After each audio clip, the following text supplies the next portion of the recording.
Здравствуйте! Сегодня речь пойдет о композиции. Я взяла несколько картин, фотографии и провела анализ композиционный. Это, пожалуй, самая известная работа Веласкеса, Менины.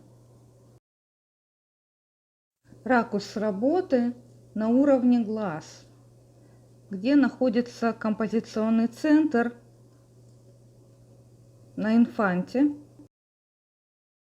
Она чуть сдвинута влево от центра холста. Как распределены массы по тону? Сверху самая большая тяжелая масса. Слева и справа от инфанты Менины, они средние по тону. Ну и главный персонаж, инфанта Маргарита, является акцентом композиции, создает треугольник вместе с полом под ней.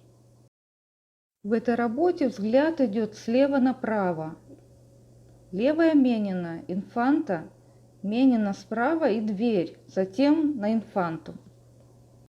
На основе картины я сделала абстракцию, убрав все лишнее, оставив только темный тон, средний и самый светлый. Дальше я перевернула картину в негатив, и она становится еще более понятной, просто как темные пятна на светлом. Высота инфанты в листе занимает треть от общей высоты. Также я и перебрала ритм голов, но он мне не дал какого-то ответа, как было в картине Климта.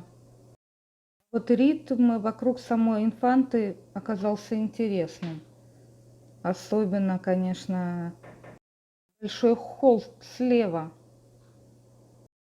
Мы как входим в происходящее через него. Следующее, что я хочу вам показать, это фотография. Знаменитая фотография «День Победы над Японией» 1945 года. Фотограф Альфред Айзенштадт. Начинаю с ракурса, чуть ниже уровня глаз. Композиционным центром является большое пятно белое халата медсестры.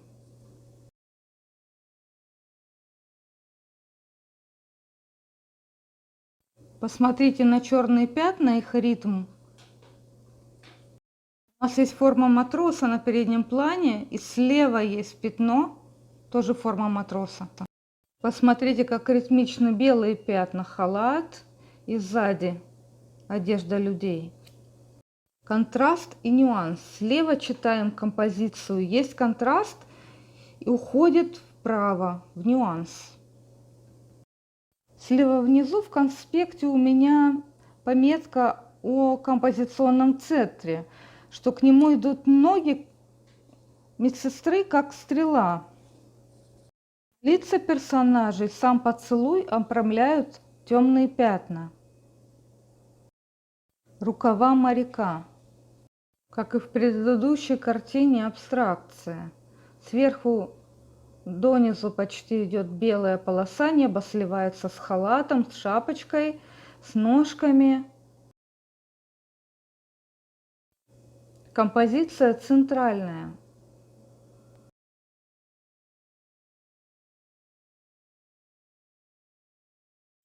Темные пятна задают ритм, и есть растяжка слева направо. То есть темная улица переходит в светлую улицу. Последний пример на сегодня – Делакруа «Свобода на баррикадах».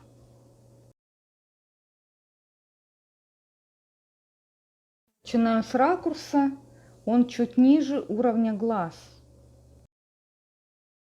Композиционный центр справа вверху, на свободе.